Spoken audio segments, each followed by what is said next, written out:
The moment my groom lifted his champagne glass and told 200 people that my late father's house now belonged to his family, I did not cry. I did not scream. I did not throw the bouquet. I simply looked down at the small brass key tied with blue ribbon around the stems of my white roses and smiled. Everyone thought I was smiling because I was touched.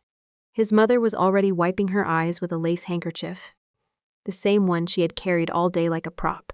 His uncle stood and clapped. One of his cousins shouted, "That's how a real wife supports her husband."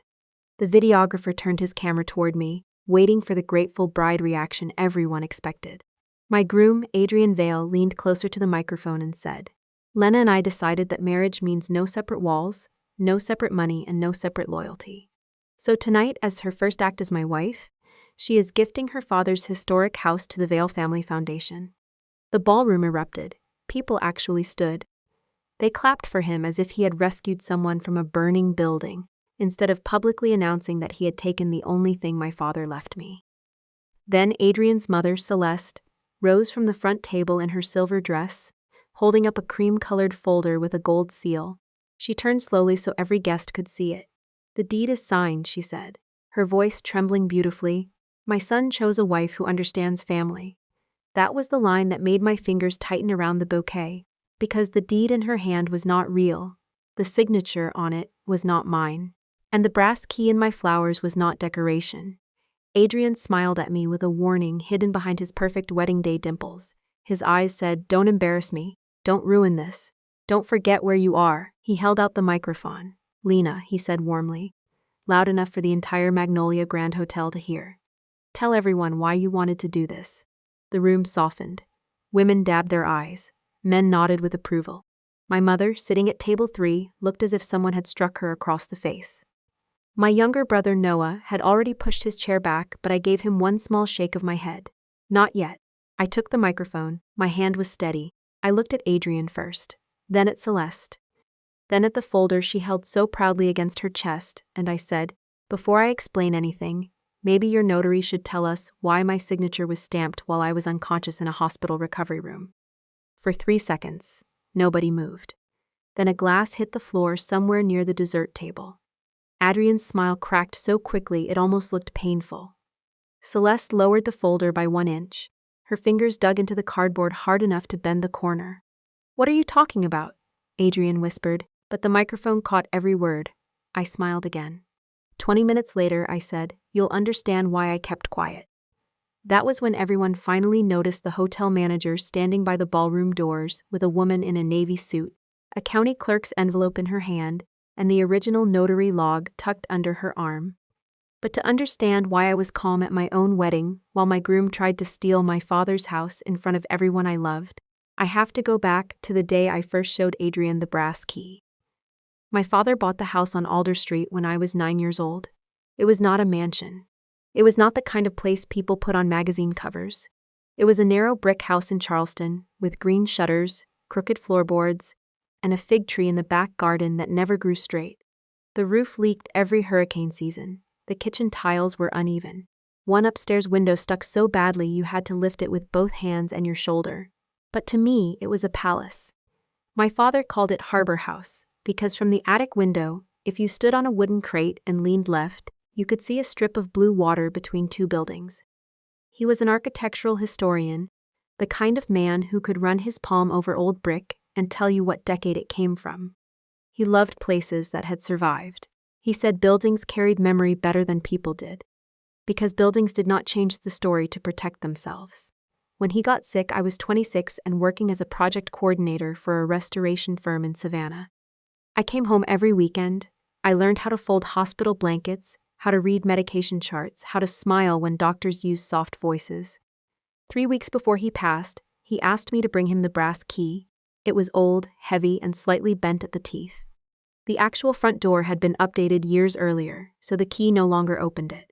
I thought he kept it for sentiment. He placed it in my palm and closed my fingers around it.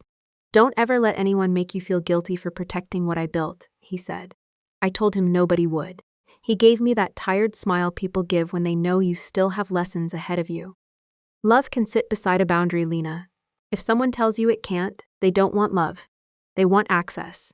After the funeral, His lawyer explained that Harbor House had been left entirely to me through a protected family trust.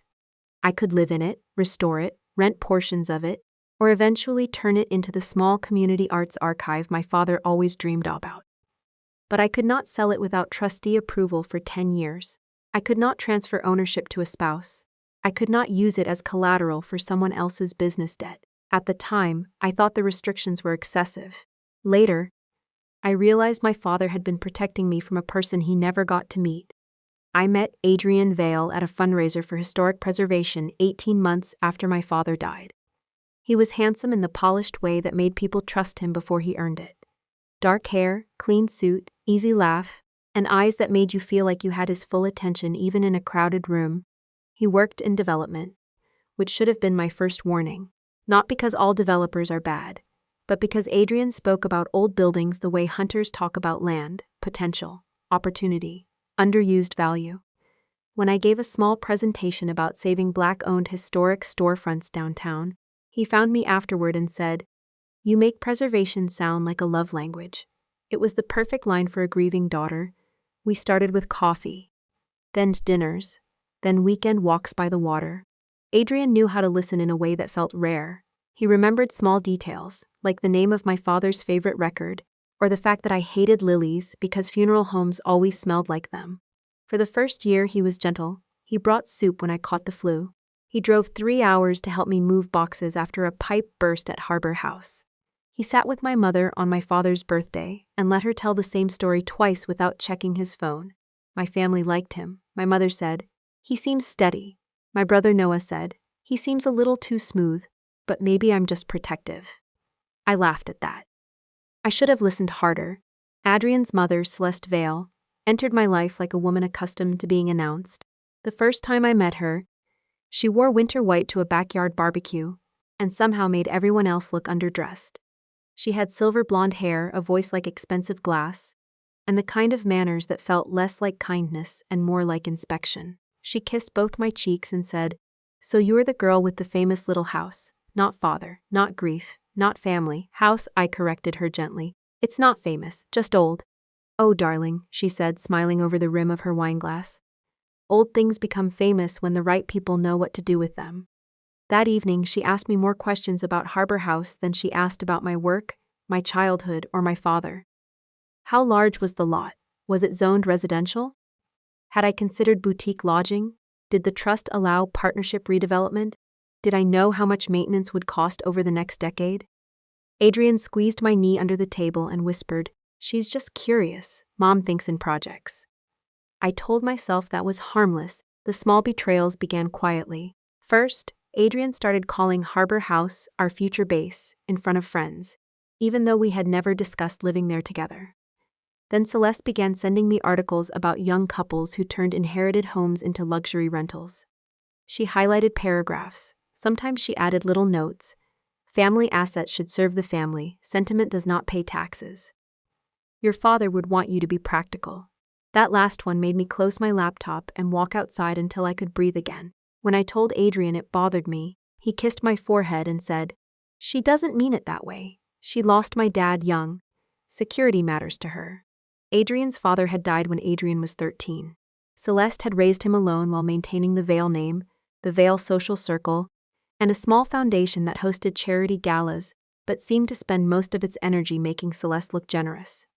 Adrian's loved her fiercely. At first I admired it. Then I noticed love was not the right word. He did not visit her because he wanted to.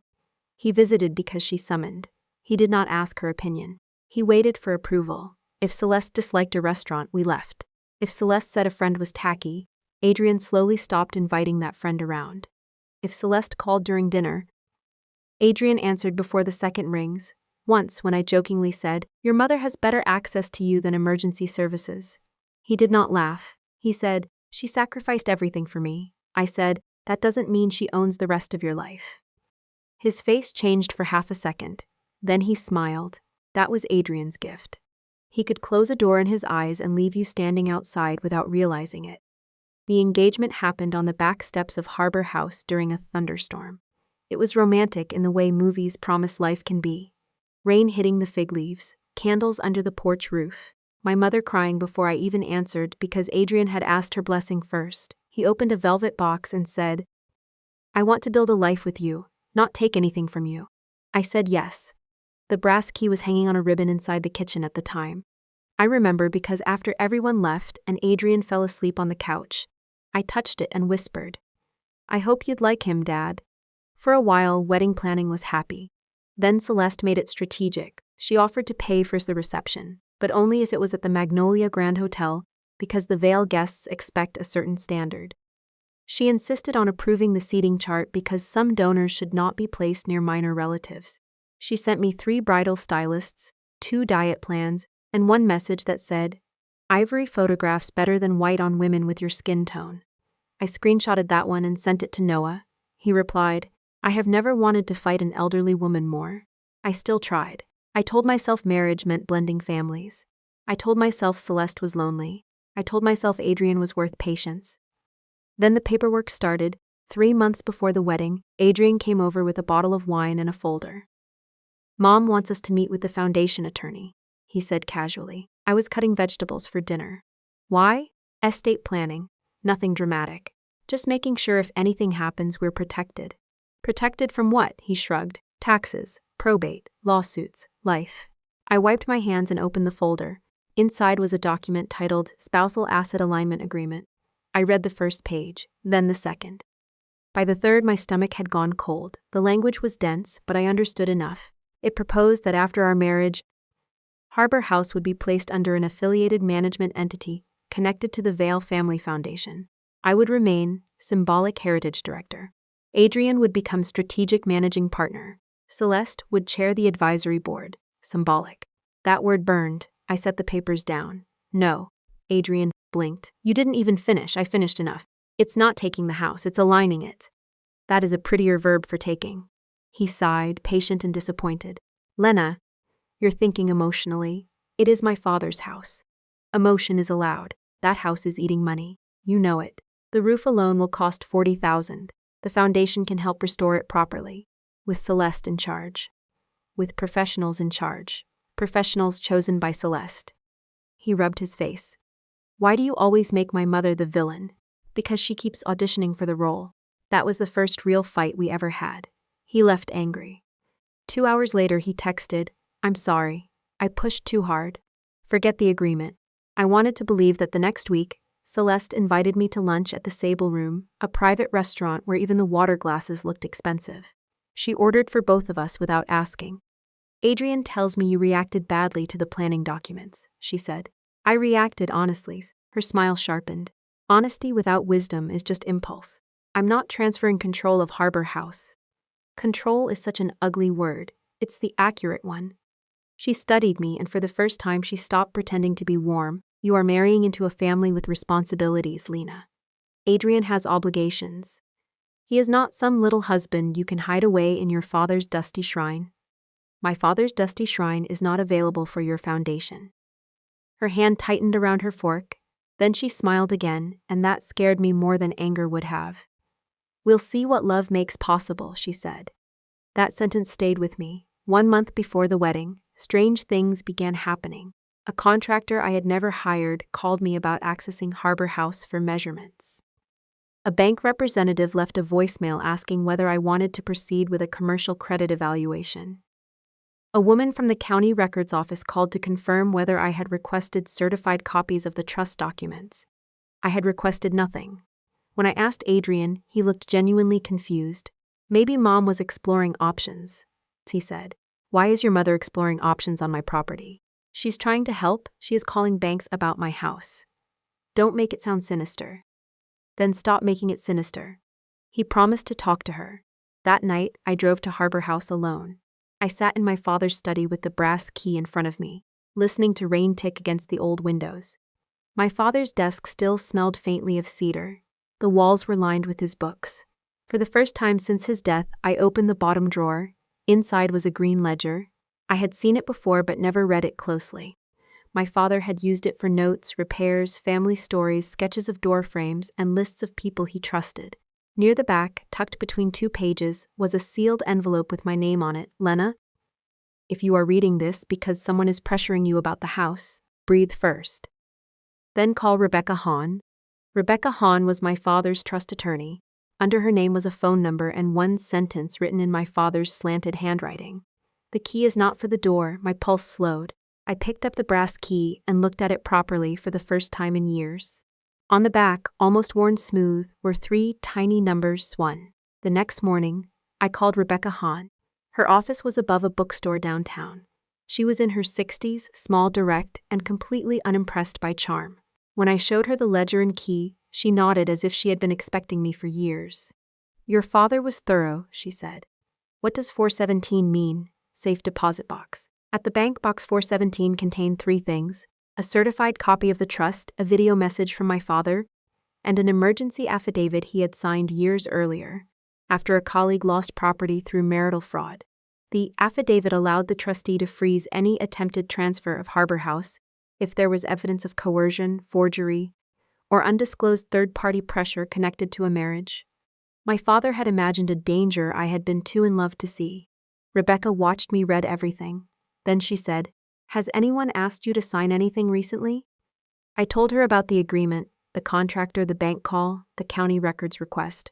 Her face did not change, but her pen stopped moving. Do not sign anything. Do not accuse them yet. Let them show their hand. You think they'll try again? I think they already have. She made copies. She filed a protective notice with the county clerk stating that no transfer, lien, management agreement, or deed affecting Harbor House could be processed without direct trustee verification. She also advised me to put all communication with Adrian and Celeste in writing whenever possible. Lena, she said before I left, people who feel entitled to your inheritance will often treat your boundary like theft. That sentence became my anchor. For the next 3 weeks, I became very calm, not because I was not hurt. I was hurt in a way that made eating difficult and sleeping almost impossible. But I also became observant. I stopped arguing. When Adrian mentioned combining accounts, I said, "Let's discuss it after the honeymoon," and watched relief pass over his face. When Celeste asked for my social security number for travel documents, I told her the planner already had what she needed. She smiled too brightly. When a courier delivered a packet marked wedding insurance, but the forms inside included authorization for financial disclosure, I photographed every page and sent them to Rebecca. Then came the hospital. 9 days before the wedding, I had minor outpatient surgery to remove a cyst from my wrist, nothing dramatic. My mother drove me there and back. I was under anesthesia for less than an hour, groggy for the afternoon, and home by dinner, at 2:18 p.m. While I was still in recovery with a nurse checking my blood pressure, someone used a notary stamp on a document bearing my signature. I found out because Rebecca had set an alert at the county office. The attempted filing was rejected automatically due to the protective notice, but the document was scanned into the system before rejection. She called me the next morning. "Did you sign a deed transfer yesterday?" The room tilted. "No." "Were you physically present before a notary named Clara Whitcomb at 2:18 p.m.?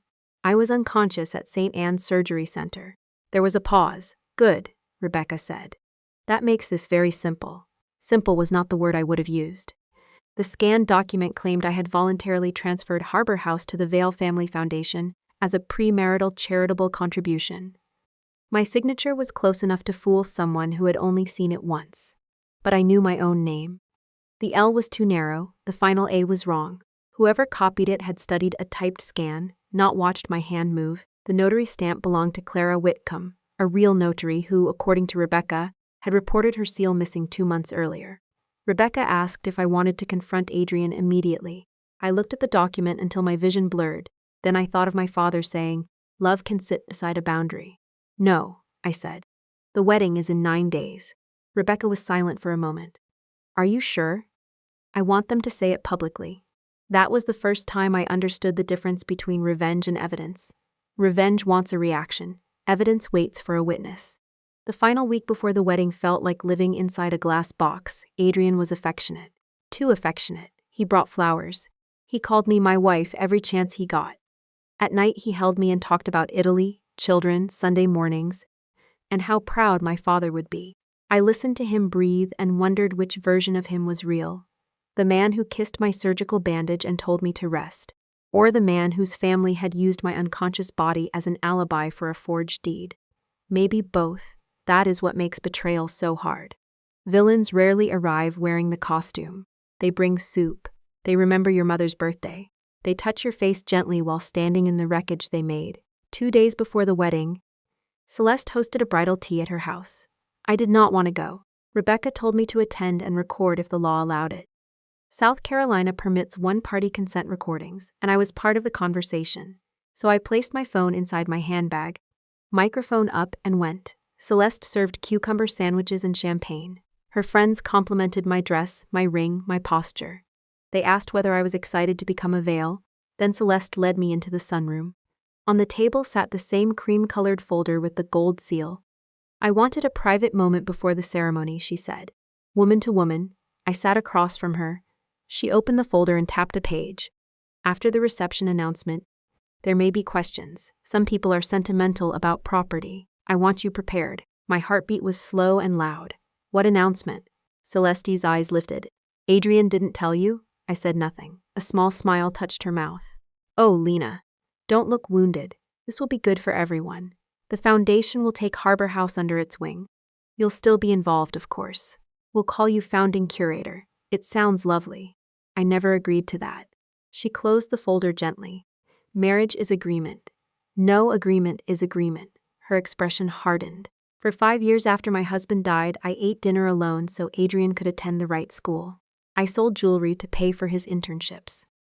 I smiled at women who looked down on me because my name still opened doors my bank account could not. I did not raise my son so he could become caretaker to some crumbling memory palace. There it is, I said quietly. There what is? The truth. She leaned forward.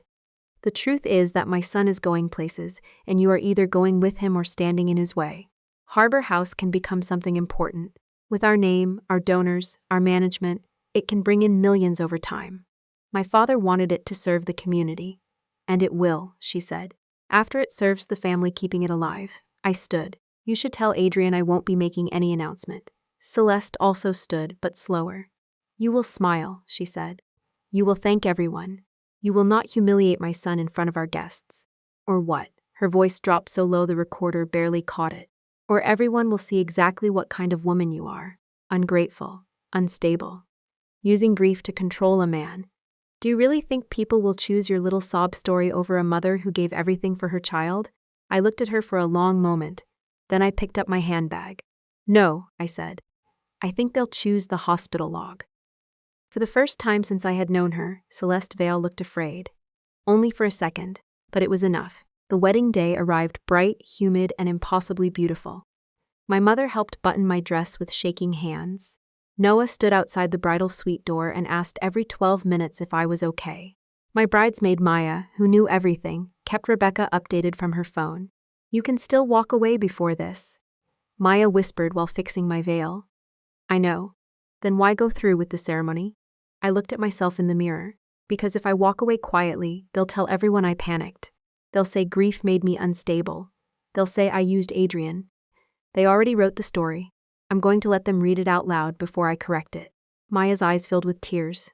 That is terrifying. Yes, I said, but so is spending the rest of my life explaining a lie. The ceremony itself felt unreal. Adrian cried when I walked down the aisle, real tears. His voice shook during the vows. He promised to honor me, protect me, and build a life rooted in trust. I watched his mouth form the word trust and almost laughed. We had not yet filed the marriage license. Rebecca had made sure of that. The officiant signed ceremonial paperwork for the service, but the legal filing was scheduled after the reception. Because Celeste had insisted on a traditional family presentation first. At the time she planned it, she probably thought it gave her control. It gave me time. The reception was held in the Magnolia ballroom under chandeliers shaped like white flowers. There were 200 guests, most from Adrian's world. Developers, donors, attorneys, old family friends, board members from Celeste's foundation, and 3 local lifestyle reporters she had invited to capture the union of legacy and preservation. My side was smaller, my mother, Noah, Maya, a handful of cousins, a few colleagues from the restoration firm, people who knew how hard I had fought to keep my father's house standing. During dinner, Adrian kept touching my hand. You're quiet, he said. I'm taking it all in. Big day. Very. His thumb stroked my wrist, right beside the fading surgical bruise. I wondered if guilt ever made noise inside him, or if his mother's voice was loud enough to drown it out. After the first dance, Celeste approached the bandleader. I saw her whisper. I saw the MC nod. I saw Adrian stand before he was announced. Maya touched my shoulder. I nodded once. She texted Rebecca. Adrian walked to the center of the dance floor and took the microphone. Before dessert, he said, smiling, my wife and I want to share something meaningful. My wife, the phrase landed like a hand around my throat. He spoke beautifully. I'll give him that. He talked about family sacrifice, mother's legacy, and the importance of building something larger than yourself. He mentioned my father by name, which made my mother flinch. Thomas Marin believed old houses should serve people, Adrian said. Lena and I agree. That is why we have decided that Harbor House will become the first permanent home of the Vale Family Cultural Foundation. Applause burst through the room. At table 3, Noah stood halfway up, but my mother gripped his arm. Adrian continued. Encouraged. Rather than let grief keep a beautiful property frozen in the past, we are choosing life, service, and family. The deed has been signed. My mother will oversee the transition, and Lena will help us honor her father's memory in a way that benefits everyone. Every sentence was a knife wrapped in velvet. Then Celeste stood with the folder. Her tears were perfect. When Adrian told me Lena wanted to make this gift, I knew my son had chosen the right woman, she said. A woman who understands that joining a family means trusting that family. More applause. Someone called out, beautiful.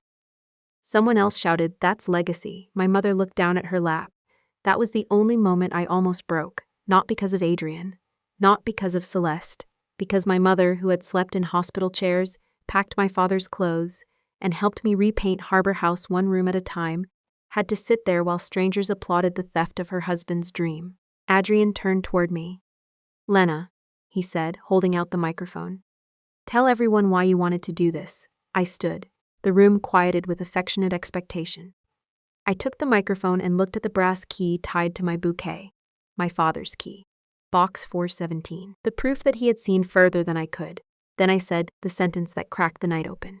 Before I explain anything, maybe your notary should tell us why my signature was stamped while I was unconscious in a hospital recovery room. The silence was immediate and physical. Adrian's face drained. Celeste whispered, careful. But the microphone caught that too. I turned toward her. I was careful. That's why your deed failed at the county office. A murmur moved across the ballroom. Adrian reached for the microphone, but I stepped back. Lena, he said under his breath. Don't do this. I looked at him. You already did. The ballroom doors opened. Rebecca Hahn walked in wearing a navy suit, followed by the hotel manager and Clara Whitcomb, the notary whose missing stamp had been used on the forged document. Behind them came a county records supervisor carrying a sealed envelope.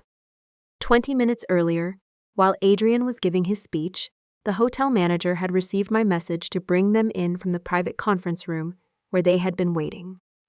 Celeste had wanted an audience, so I gave her one. Rebecca walked to the center of the floor and did not raise her voice. She did not need to. The room was so quiet that even the ice settling in water glasses sounded loud. My name is Rebecca Hahn, she said. I represent the Marin Family Trust, which owns and protects Harbor House. No valid transfer of this property has occurred. Any document claiming otherwise is fraudulent and has already been rejected by the Charleston County Records Office. Adrian laughed once, sharp and false. This is absurd. Lena is upset. She misunderstood a family arrangement. Rebecca looked at him the way experienced attorneys look at men who think volume is evidence. Mr. Vale, the attempted transfer document bears a notarization time of 2:18 p.m. on May 6. At that time, Miss Marin was under monitored anesthesia care at St. Anne's Surgery Center. We have the recovery log, the attending nurse's statement, and timestamped discharge records. A low gasp traveled through the guests. Celeste recovered first. Medical details are private, she snapped. How dare you parade them around at her wedding? I smiled at her. You were comfortable parading my father's house. Clara Whitcomb stepped forward. She was older with gray curls and a face flushed from anger rather than embarrassment. My notary seal was stolen from my vehicle in March, she said. I filed a police report the same day. I did not notarize this document. I have never met Ms. Marin before today. The county supervisor opened the envelope and held up a certified copy of the rejected filing. The signature page is part of an attempted deed transfer submitted electronically by an account associated with Vale Strategic Development, she said. Because the property was flagged for trustee verification, the filing was stopped.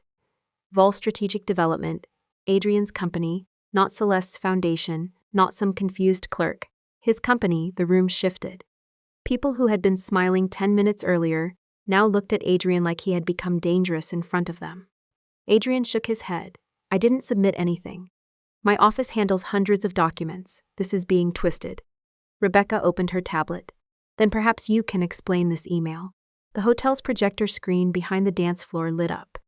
Where our childhood photo slideshow was supposed to appear, an email filled the screen from Adrian Vale to Celeste Vale subject. Marin transfer text. If she refuses before the wedding, we lose the leverage.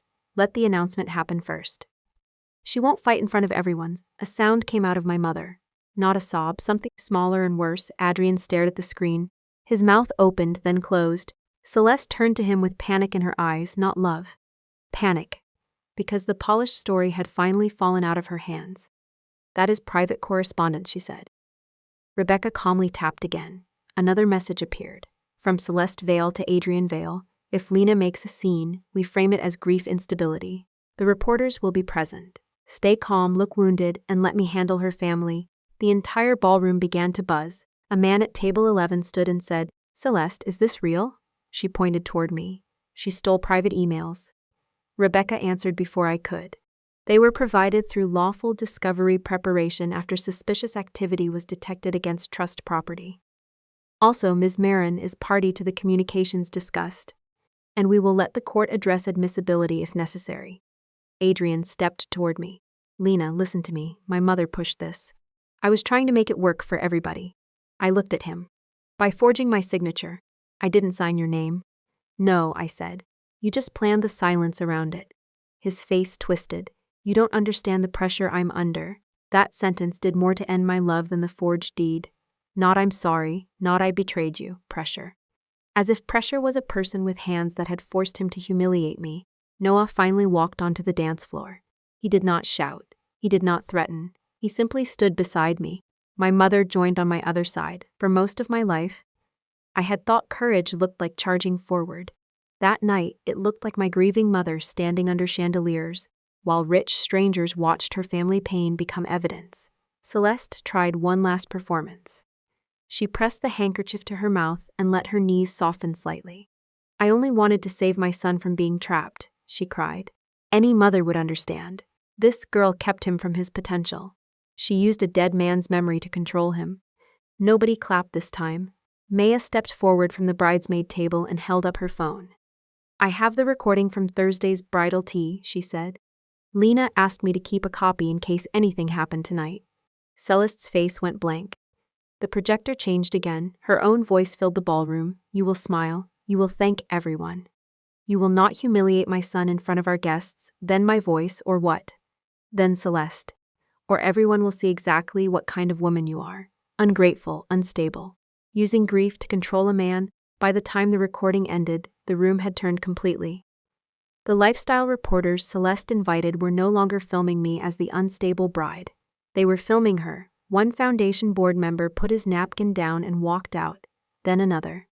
Then the man from table 11 approached Rebecca and said, I'm on the Vale Foundation Advisory Board. I want my name removed from any statement connected to this transfer. Celeste heard him. That broke her composure more than the police report, the hospital log, or the forged deed. Her reputation had always mattered more to her than truth. Adrian reached for me again. Lena, please, we can talk privately. I stepped back. No, don't throw us away over one mistake. One mistake? I repeated, and my voice finally shook. You stood in front of my mother and used my dead father's name to announce a theft. You planned for me to be too embarrassed to defend myself. You helped build a trap and then called it family. His eyes filled with tears. I had seen Adrian cry before. At movies, at our engagement, during vows. His tears had once made me tender. That night, they looked like another tool he did not know he was using. I turned to the officiant. Has our marriage license been filed? He looked startled, then shook his head. No. It was scheduled for after the reception. Good. I removed my wedding ring. The diamond caught the chandelier light once before I placed it on the nearest table. Then there is no marriage to file. Adrian whispered. Lena, I looked at the guests, then at the man I had almost trusted with my whole life. This wedding is over. Dinner has been paid for. Anyone who came to celebrate love, please stay and eat. Anyone who came to watch my family be robbed can leave with the veils. Noah made a sound that might have been a laugh. Maya started crying. My mother took my hand. And then, slowly, my side of the room stood, not dramatically. Not like a movie. Just one chair at a time. My cousins, my coworkers, my father's old friend Mr. Bell, who had helped repair the porch after Hurricane Matthew, my mother's church friends. People who remembered my father carrying lumber in August heat. People who understood that Harbor House was not an asset class. It was memory with a roof. On Adrian's side, people avoided eye contact. Celeste grabbed her folder and tried to leave, but Rebecca stopped her. I would advise preserving that document, she said. It is evidence, Celeste hissed. You people are vultures. Rebecca smiled politely. No, Mrs. Vale. We are witnesses that night did not end with a slap or an arrest in the ballroom or me running barefoot into the rain. Real life is messier. The police took statements because Clara Whitcomb had already filed a stolen notary seal report. The county records supervisor confirmed the attempted filing. Rebecca secured the folder. Adrian refused to speak without counsel after realizing his own emails were on the projector. Celeste sat in the lobby pretending to have chest pains until paramedics checked her blood pressure and found it mildly elevated, not fatal. She kept saying, "My son is being destroyed," as if she had not handed him the shovel. I changed out of my wedding dress in the bridal suite while Maya packed my things. For a moment, when I saw the dress hanging limp on the wardrobe door, I bent over and cried so hard I could not breathe. Not because I wanted Adrian back, because a future had died, and even a future built on lies still leaves a body when it goes. My mother held me on the floor while my mascara stained her sleeve. "I'm sorry," I kept saying. "I'm so sorry you had to see that." She brushed my hair back like I was a child again. "Your father would be proud of you." That sentence hurt and healed at the same time. By midnight I was at Harbor House. Noah drove. Maya followed with my bags. My mother sat in the back seat, holding the bouquet with the brass key still tied to it. The house was dark when we arrived. The porch light flickered twice before turning on, like the old place was waking up to see what happened. I unlocked the front door with the modern key, then untied the brass one from the bouquet and laid it on my father's desk. "Still not for the door," Noah said softly. I laughed through tears. "No, for the truth." The next morning, the story was everywhere, not the story Celeste planned. The headline from one local blog read, "Wedding reception turns into property fraud scandal after bride, reveals forged deed." A preservation page shared a photo of Harbor House and wrote, "Some homes survive storms. Some survive families." Celeste's foundation released a statement claiming it had no knowledge of any improper filing. 2 board members resigned by lunch. By evening, 3 donors had suspended contributions pending investigation. Adrian texted me 47 times before Rebecca sent a cease and desist. The messages changed throughout the day. At 8:12 a.m. "You humiliated me beyond repair." At 9:03. "My mother is in shock. Are you happy?" At 10:40. "I didn't know the stamp was stolen." At 11:05. "We can still fix this if we present a united front." At 1:22. "Please call me. I love you." At 2:17. "You are destroying my career." At 4:56. "I'm sorry. I should have stopped it." That last one made me sit down. Not because it was enough, because somewhere inside that sentence was the truth. He knew there had been something to stop. Rebecca advised no direct contact. I listened. 3 days later, Adrian showed up at Harbor House anyway. I saw him through the front window standing by the fig tree in yesterday's shirt, holding the wedding ring in his palm. Noah was with me, repairing a shelf in the archive room. "Want me to handle it?" he asked. "No." I opened the door but kept the chain on. Adrian looked smaller than I remembered, not physically, spiritually. Like the architecture of him had collapsed and only the facade remained. "Can I come in?" he asked. "No." His eyes moved past me into the hallway. "I love this house too." I almost smiled. "No, Adrian, you loved what it could do for you." He flinched. "I was wrong." "Yes, my mother made me believe we were saving it." "Your mother gave you permission to want what you already wanted." That hit him harder than I expected. He looked down at the ring. "I didn't forge your signature." "I know." Relief crossed his face, then I finished. "But you were willing to benefit from it." The relief vanished. For the first time he did not argue. A long silence hung between us. Finally he said, "What happens now?" Rebecca files the civil claims. Clara pursues the notary fraud complaint. The county investigates the filing account. Your foundation answers to its board. And you stay away from me. I'll lose everything. No, I said. You gambled with something that was never yours. Losing the bet is not the same as being robbed. His eyes filled again. Do you hate me? I thought about it. The answer surprised me. No, hate would keep me close. I'm done being close. I closed the door. Through the wood, I heard him stand for a long time, then he left. The legal process took months. It was not satisfying in the dramatic way people imagine justice. There were forms, depositions, delays, attorney invoices, and mornings where I woke up already tired. There were people who still believed Celeste. There always are. Some said I had overreacted. Some said families handle things privately. Some said a good wife would have forgiven confusion. Confusion. That word made me laugh every time. Nobody accidentally forges a deed. Nobody accidentally lets your public humiliation. Nobody accidentally invites reporters to witness your silence. But evidence is patient. The hospital log proved I could not have signed. The notary report proved the stamp was stolen. The emails proved Adrian and Celeste knew I would resist. The bridal tea recording proved Celeste intended to frame my reaction as instability. The county filing records connected the attempted transfer to Adrian's company account. Adrian eventually settled the civil portion. He paid my legal fees, signed a sworn statement admitting he had participated in discussions about announcing the transfer before receiving my direct consent, and agreed never to contact me again. Celeste fought longer. She denied, cried, fainted, blamed grief, blamed widowhood, blamed me, blamed Rebecca, blamed modern women who don't understand family, and finally blamed Adrian for being too weak to manage his fiancée. That was the moment I understood. Celeste did not love Adrian in any healthy way. She loved ownership. When he failed to protect her image, he became another person to punish. The Vale Family Foundation did not survive the year. It did not collapse all at once, it faded. Donors withdrew, the advisory board resigned, the office closed quietly on a Friday afternoon. Celeste sold her house 6 months later and moved to a condo outside the city. Adrian lost his position at Vale Strategic Development after the county investigation became public. His professional license was reviewed, and while he avoided the worst legal outcome by cooperating, his name became attached to the kind of scandal people whisper about before meetings. I did not celebrate. That surprises people when I tell them. They expect me to say I danced when his career fell apart, or toasted when Celeste lost her foundation. But truthfully, I felt exhausted. Sad, sometimes angry, sometimes numb. I had loved Adrian. I had imagined children with him. I had written his last name in the margin of a notebook once and felt embarrassed by my own happiness. Healing does not arrive just because the villain loses. Sometimes justice closes the door, and then you are left alone in the room with everything you ignored.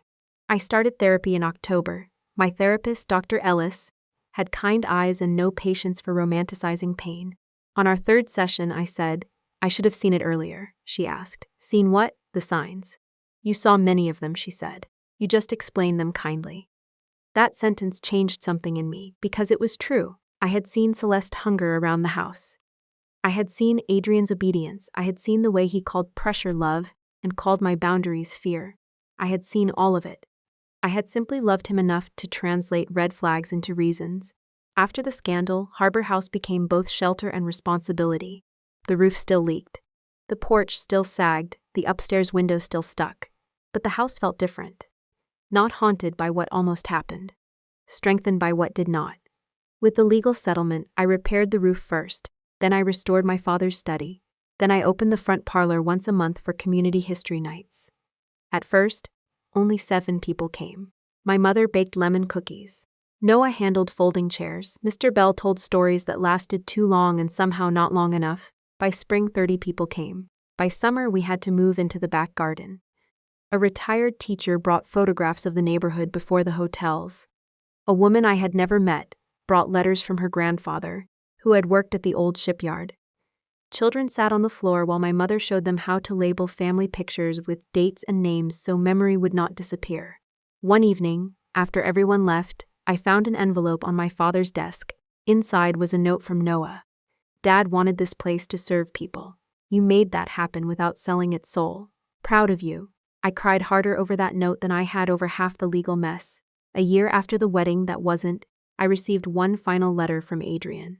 Not a text, not a call. A letter forwarded through Rebecca, screened first to make sure it contained no threats or manipulation. I almost told her to throw it away. Then I decided I was no longer afraid of paper. The letter was 3 pages, handwritten. He said he had moved to Raleigh and was working for a small construction management company under supervision. He said he had not spoken to Celeste in 4 months. He said therapy had forced him to face how much of his life had been built around keeping his mother emotionally stable. He said that was not an excuse. Then came the only line that mattered.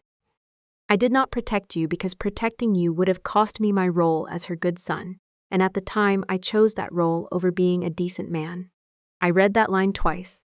Then I folded the letter and placed it in the green ledger, not because I wanted to preserve him, but because the story belonged with the lesson. I did not respond. Some apologies are real. That does not mean they are keys. A few weeks later, Harbor House hosted its first official exhibit. We called it Rooms That Remember. It featured photographs, letters, repair receipts, oral histories, and objects from families who had lived in the neighborhood for generations. On opening night, the house glowed, string lights crossed the garden. The fig tree had finally grown enough to cast shade over the back steps. My mother wore blue, my father's favorite color. Noah gave a speech that was mostly jokes because emotion made him uncomfortable. Maya brought her new baby and whispered, "This is what winning looks like." I looked around at the rooms my father loved, full of people reading, laughing, remembering. No champagne tower, no chandeliers, no fake deed held up like a trophy, just truth. Rebecca came too. She stood beside me near the old fireplace and nodded toward the brass key, now framed in a small shadow box with my father's handwritten note beneath it. "The key is not for the door." "You know," she said, "your father probably hoped you'd never need that." "I know. But he also knew you'd know what to do with it." I looked at the key for a long time. For years I thought inheritance meant receiving something valuable after someone died. A house, a ring, a bank account, a name.